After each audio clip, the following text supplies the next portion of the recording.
Au nom du Père et du Fils et du Saint-Esprit, que la grâce et la paix nous soient données de la part de Dieu, notre Père. Amen. Amen.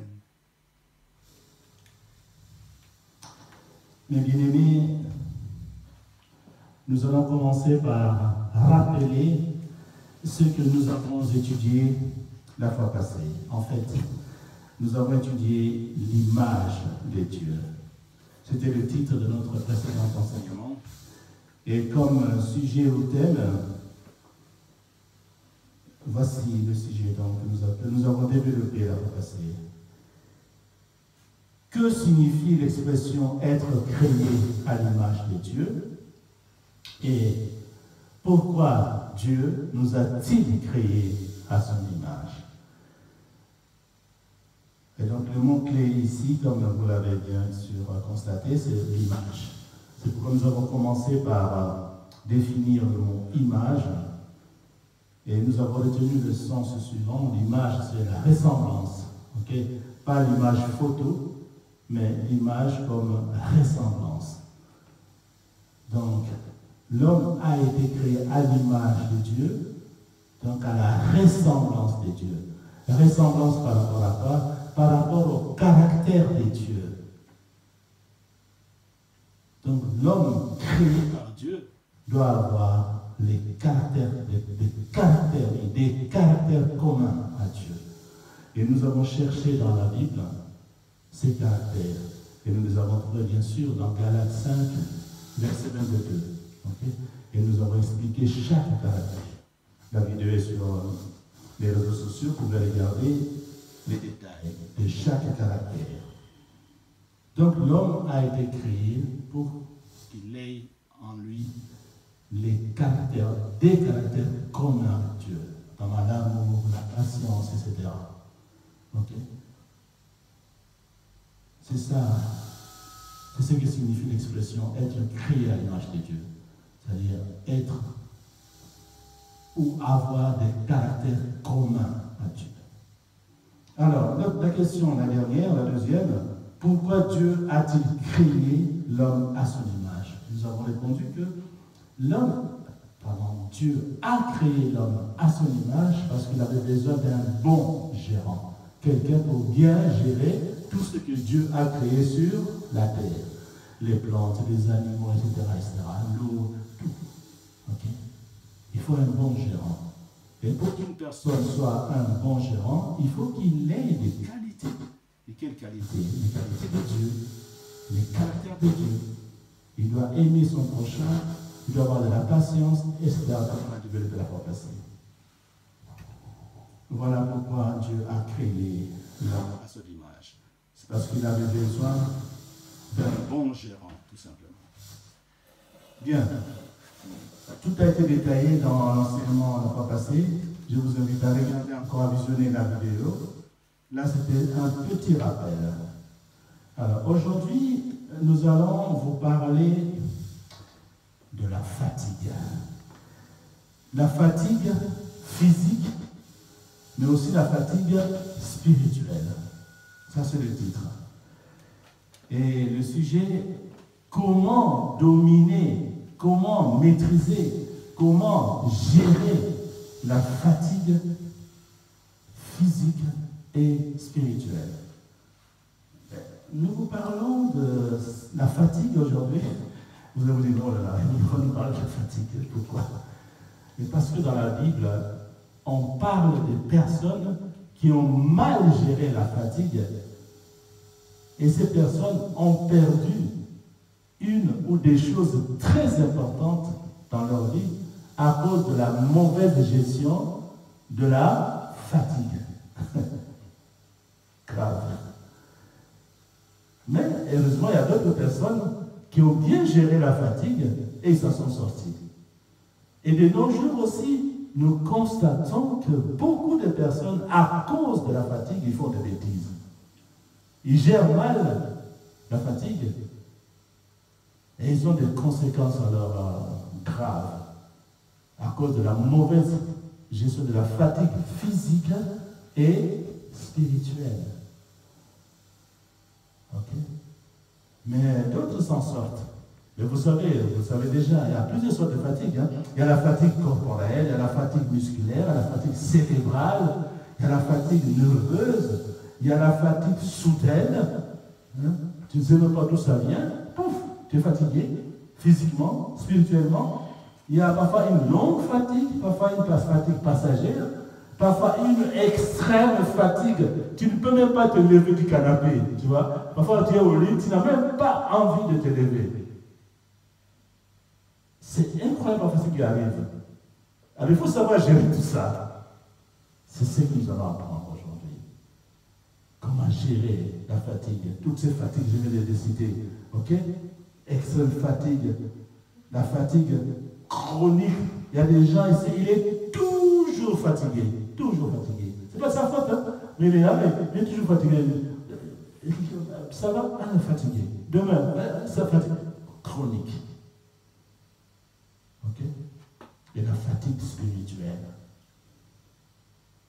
Il prie depuis 10 ans, de réponse exacte, fatigué de prier. Fatigue spirituelle. Donc c'est très important de savoir comment gérer toutes ces fatigues.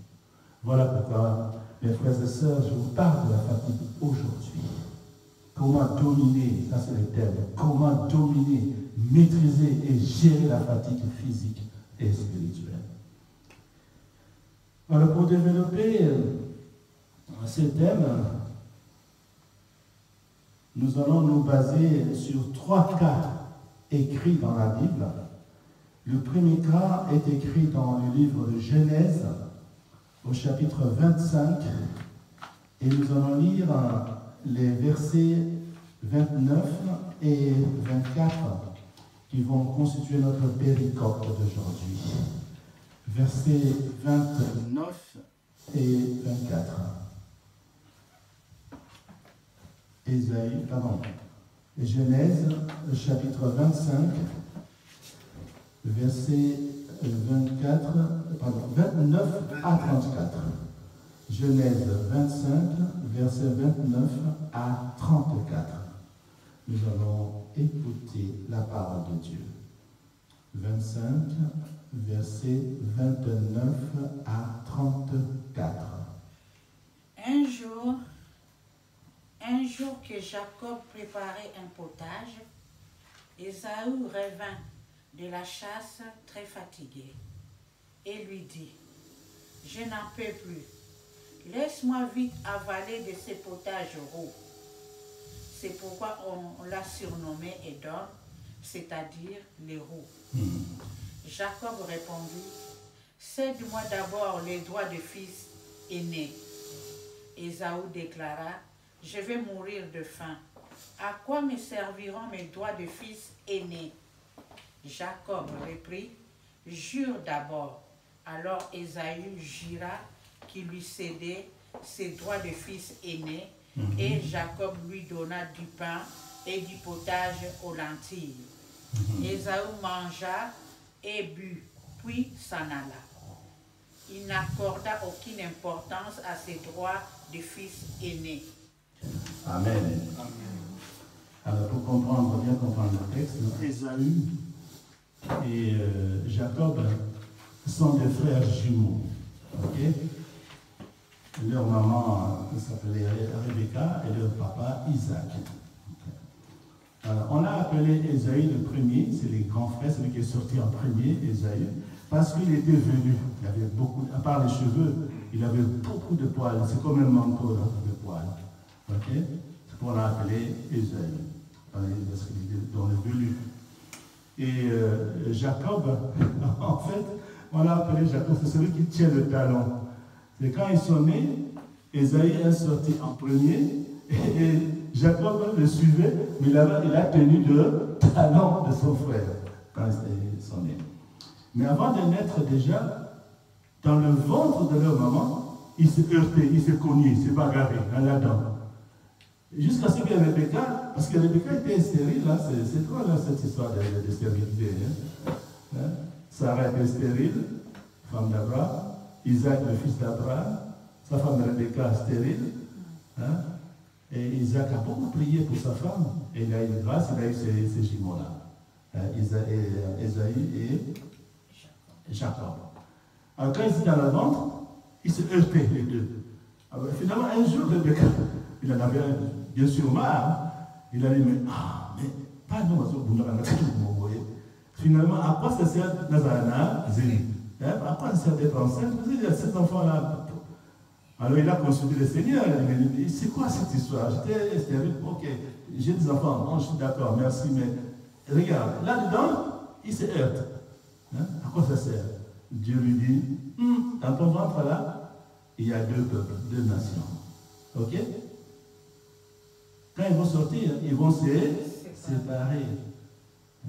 Et l'aîné sera soumis au plus jeune, au plus petit. C'est-à-dire Esaïe sera soumis à Jacob. C'est depuis le ventre de la maman. Et le texte que nous venons de lire, là, c'est déjà né, il grandit, etc. Esaïe, lui, il aimait bien le chant, il était un chasseur. Il était allé chasser. Et il était fatigué. Il est rentré, il trouve son petit frère Jacob en train de préparer potage avec des lentilles, de couleur rouge, d'un rousse, de roux. Alors il avait faim, fatigué, la fatigue, fatigué, et il n'a pas vraiment contrôlé sa fatigue. Alors il demande à son petit frère, donne-moi ce que tu prépares, parce que là je suis épuisé, je suis fatigué, tu as au champ, chassé, tout ça, fatigué, donne-moi ce que tu prépares. Et le petit, il regarde et dit, ah bon, tu veux manger ce que moi je prépare, hein? Ok, une condition. Quelle condition? Vends-moi ton droit d'aînesse. Oui. Là maintenant, il a fallu qu'Esaïe gère. Mais pour satisfaire, pour éliminer sa fatigue, sa famille, non. Il s'est laissé dominer par la fatigue. Il a, de toute façon, je vais mourir. À quoi ça va me servir? Ça va me servir à quoi? Si je vais mourir, alors, il a négligé son droit d'aînesse. Il a dit, ok, d'accord. Mais le petit dit, ah bon? Non, non, pour être sûr, jure d'abord que tu vas le faire. Et il a juré. Il a dit, oui, il n'y a pas de souci. Esaïe a vendu son droit d'aînesse. À cause de quoi? La fatigue. Voilà. Ça, c'est Esaïe dans la Bible. Mais aujourd'hui, qu'est-ce qu'on constate? Mais ça continue. Il y en a parce qu'il est fatigué. Vous vous rappelez toutes les fatigues que je vous ai énumérées. Fatigue physique, morale, etc. Spirituelle. Quand je travaillais en RDC, j'avais des collègues, j'ai parlé avec eux. Ils disent, ah, vous, votre Dieu, là, il fatigue les gens. Tu peux prier Dieu pendant 1 mois à Kosolagate. En français, je ne sais pas comment on peut dire ça. Nous avons à Kosolagate pendant 1 mois sans me la à Kosolagate. Donc il est tous même dedans. Ça veut dire qu'il ne répond pas. Mais ils sont à côté de la mission. Vous savez, côté là-bas, côté gauche, côté féticheur, côté. Ok, Kalelo. Réponse explosion à la gestion de la fatigue. Oui, mais non, il fatigue. Tu peux attendre pendant 1 mois, 2 mois, 3 mois, 4 mois, 1 année, 5 ans, 10 ans, il ne te répond pas. C'est pourquoi ils ont choisi d'aller là où on leur répond tout de suite. Parce que Satan, lui, il ne traîne pas. Hein. Comme il a besoin des candidats, il a besoin de détruire beaucoup d'âmes. Lui, souvent, il ne traîne pas. Quand tu vas les consulter, il répond. Tu veux l'argent, il te donne l'argent. Mais attention, cet argent qu'il te donne, c'est pour acheter ton âme. Il va faire semblant de faire un petit plaisir, des petits plaisirs, des petits plaisirs, des petits plaisirs. Mais après, il va te détruire. Parce que Satan, son travail, son objectif, c'est détruire les âmes, tuer des âmes. Mais Dieu, il prend son temps. Parfois, il donne automatiquement. Sur les champs, il donne. Mais parfois, il prend le temps. Pourquoi? Mais c'est écrit. Parce que c'est très dangereux quand Dieu répond à ton problème, résout ton problème, te guérit. Il est très dangereux de rechuter. Parce que les gens qui n'aiment pas vraiment Dieu, ils s'aiment eux-mêmes. Ils viennent à Dieu juste pour demander service. Comme mon Maya a chanté, je crois, comme ça, nous avons moi dans mon salle. Ils viennent pour demander service à Dieu. Il a un bobo ici. Ah, j'ai un bobo, on prie pour lui, le bobo est parti. Azumi la masunaï. Il rentre encore dans le péché. Alors qu'il est écrit, attention, quand tu es guéri, si tu rentres au péché, tu commets encore des péchés, ce qui va t'arriver risque d'être plus grave que ce que tu avais avant. C'est pourquoi Dieu parfois ne répond pas de suite. Il veut que tu changes vraiment, que tu prennes le temps de changer. Tu vas prier 1 mois, 2 mois, tu viens à l'église, 3 mois, on te prêche, on te prêche, on te prêche. Tu es en train d'être formaté, tu vois. Et tu vas grandir dans la foi. Et après, quand Dieu va te guérir, le souhait, l'espoir est que tu ne tombes plus dans les péchés. Voilà pourquoi Dieu, parfois, il prend le temps. C'est pour faire grandir la foi de la personne. Mais il y en a qui ne savent pas gérer. Ils sont fatigués. Une semaine de prière, il est fatigué. C'est réveillé tous les matins à prier, il est fatigué. Ah, combien de fois? Le matin, le soir, le midi, le soir, oh là là, fatigué. Après le travail, se mettre à genoux, il n'a pas le temps, il est fatigué. Et voilà. Donc faisons vraiment attention à ça, à la fatigue. Surtout, pas seulement en Europe, partout. Hein. Après le travail, ce qu'on appelle les cailloux. Nous autres, le corps est fatigué comme Ésaü, après la chasse, fatigué, demande à manger à son petit frère. À cause de la fatigue, la famine, il a vendu son toit d'aînesse. Il a vendu son toit d'aînesse. Aujourd'hui, c'est pareil. Il y en a qui vont jusqu'à vendre leur corps. Ça fait mal, ça. Et j'ai appris qu'il y a des parents en RDC qui autorisent leurs filles d'aller se prostituer. Ils sont fatigués de la pauvreté, de la misère. Ils sont fatigués de la famine. Autoriser sa fille d'aller faire de la prostitution, de se prostituer pour avoir l'argent, pour nourrir la famille, payer les frais scolaires, c'est grave. Parce qu'ils sont fatigués de la misère. Ils sont fatigués, fatigués, fatigués. Alors ils gèrent mal. Ils vont chercher la solution au diable. Parce que la prostitution, c'est la fornication, c'est l'impudicité.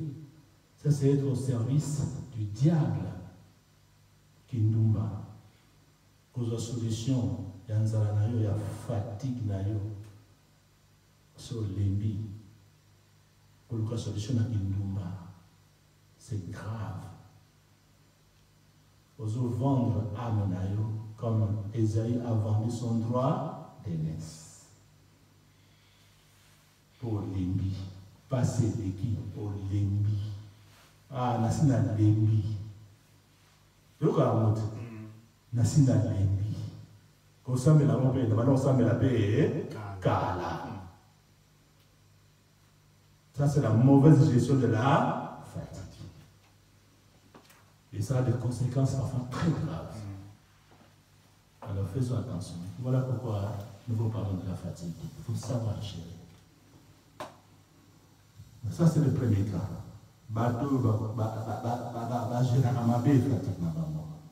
C'est le premier cas. Ça a des conséquences graves. Quand on a ma loge, quand on a un sacrifice, qu'on sacrifie Bana, qu'on sacrifie Basi, qu'on sacrifie Mibali. Kinduki, c'est ça le Kinduki. C'est pas bon ça. Parce que l'ennemi, la solution nous qui mauvaise gestion de la fatigue, ça a des conséquences graves. Les autres, ils ont vendu des maisons, des parcelles, sans intelligence.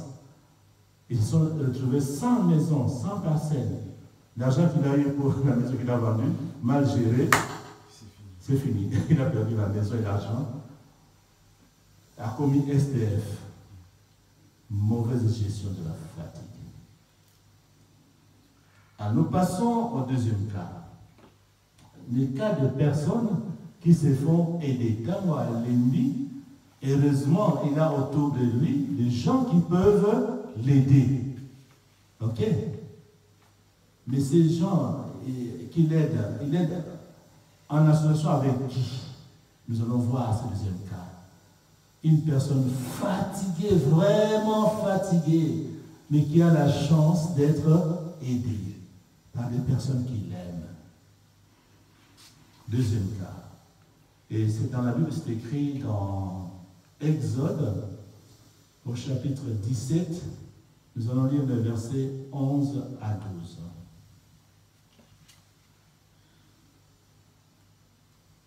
Exode, chapitre 17, verset 11 à 12.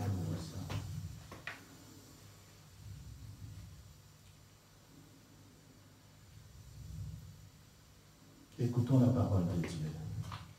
Tant que Moïse tenait un bras levé, les Israélites étaient les plus forts.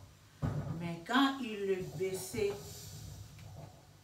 quand il les laissait retomber, les Amalécites l'emportaient. 12. C'est bon. Lorsque les deux bras de Moïse furent lourds de fatigue, Oui. Aaron et Our prirent une pierre et la placèrent près de Moïse. Moïse s'y assit, Voilà. Aaron et Our, chacun d'un côté, lui soutinrent le bras, qui restèrent ainsi fermement levés jusqu'au coucher du soleil. Voilà. Merci. Amen. Amen. Wow. Alors, pour comprendre le texte, ça c'est une péricope. Donc, quand les enfants d'Israël ont traversé la mer Rouge, un peu après, ils sont arrivés au désert qu'on appelle le désert de Sin, S-I-N. Ok? Et à partir de là, Dieu leur a dit, quittez le désert de Sin, là où vous êtes, et allez-y à Rephidim, une autre région. Et arrivé à Rephidim, les enfants d'Israël, c'était terrible. Arrivé à Rephidim, il n'y avait pas d'eau à Rephidim. Alors, comme d'habitude, il cherche querelle à Moïse. Toi, Moïse, toi, tu es grave. Hein? Tu nous as fait quitter l'Égypte et nous amener ici, mourir de soif. Nous, nos bétails de tout ça. Alors Moïse, comme d'habitude, le pauvre, il est allé voir Dieu toujours. Hein? Quand il est tombé avec les enfants d'Israël, il est allé consulter Dieu et dit, mais ton peuple là, il est fatigué. Hein? C'est terrible. Hein? Ils disent qu'ici, à Rephidim, il n'y a pas d'eau. Et ils ont soif. Dieu dit, ok, c'est pas grave. Vas-y, prends ton bâton, tape sur les rochers d'Horeb. Et il est allé, Moïse, avec son bâton, il a tapé sur les rochers d'Horeb et l'eau est sortie. Et ils ont bu. Quelque temps après, Amalek. Rappelez-vous l'histoire d'Ésaïe et de Jacob. Ils se heurtaient déjà dans le ventre. Ce conflit-là, parce que c'est long, je résume, a continué jusqu'à leur petit-fils. Amalek, c'est le petit-fils d'Ésaïe. Il est venu attaquer les enfants d'Israël. Israël, c'est qui? C'est Jacob. C'est un ange qui lui a donné son nom. C'est le nom d'Israël. Je vous ai dit, Jacob, ça s'appelle celui qui tient le talent. Mais après, on l'a appelé Israël. Parce qu'il s'est battu avec l'ange. Ok? Et à cet endroit-là, il avait donné le nom de Péniel. C'est-à-dire qu'il était en conflit avec son frère Ésaïe. Alors, il avait envoyé, lui, il voulait se réconcilier avec son grand frère. Il a même envoyé des serviteurs avec des cadeaux, des animaux, tout ça. Ok? Il les a envoyés, il a dit, ah, comme il est très fort, il les a même envoyés à deux groupes. Ok? Premier groupe avec des cadeaux, comme ça, si pas sur ce groupe-là, du moins les autres seront préservés. Ouais.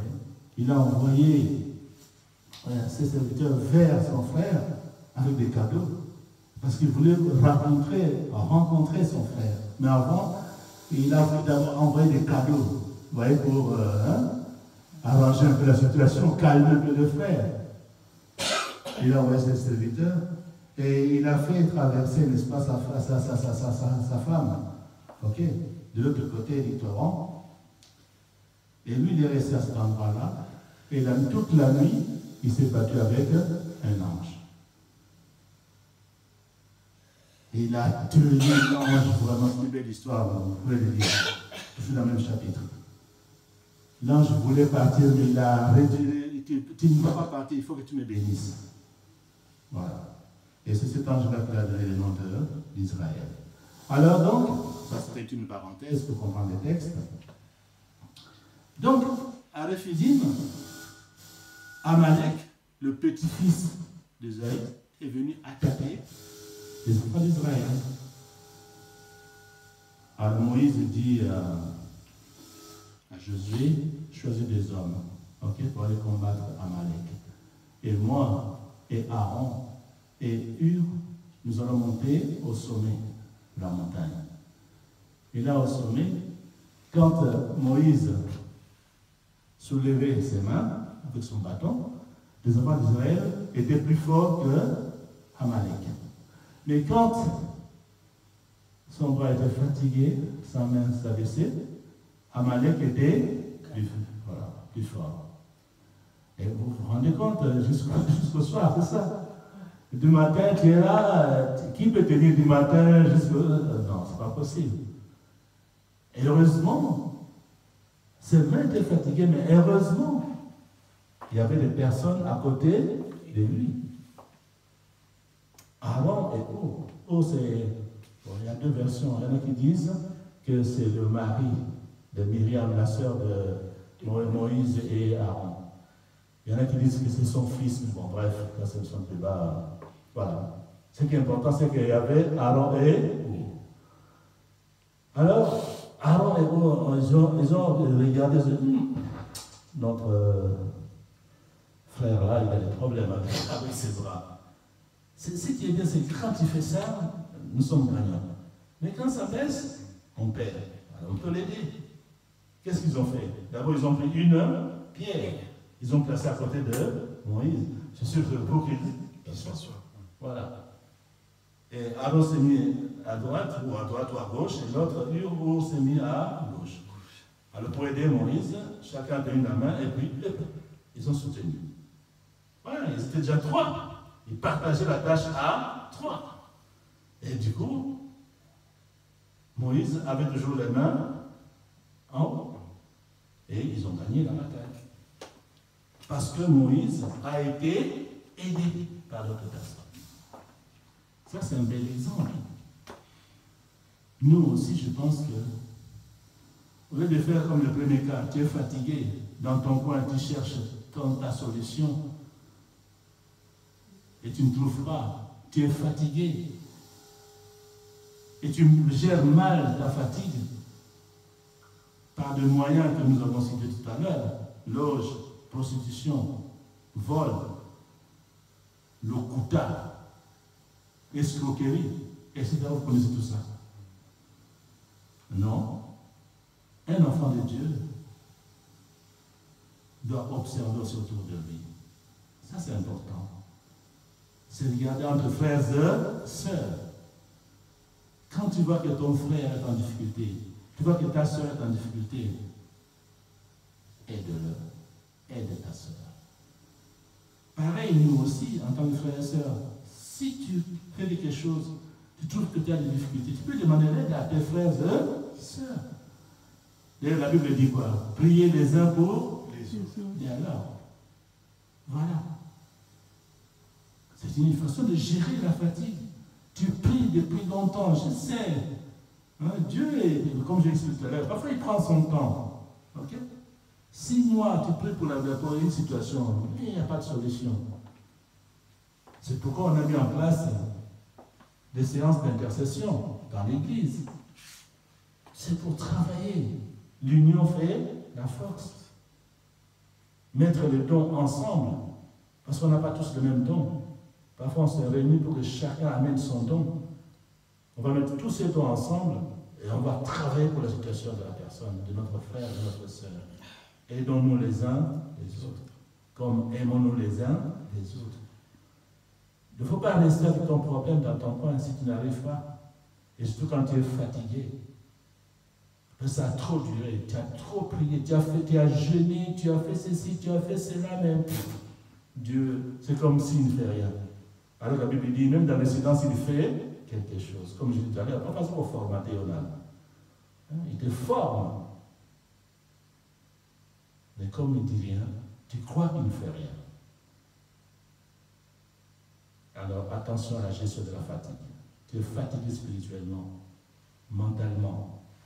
Ne lâche pas. Tu peux demander l'aide aux frères, aux sœurs de confiance. Et nous aussi, frères et sœurs, nous devons observer nos frères et sœurs. Si un frère, une sœur a des difficultés, comme on fait Aaron, aidons le frère, aidons la sœur. Pourquoi pas même physiquement? Aaron et Hur, ils ont aidé physiquement, hein? Mais, attention, cette aide était contrôlée par qui? Par Dieu. Voilà. Dieu était là. C'est vrai, Hur a aidé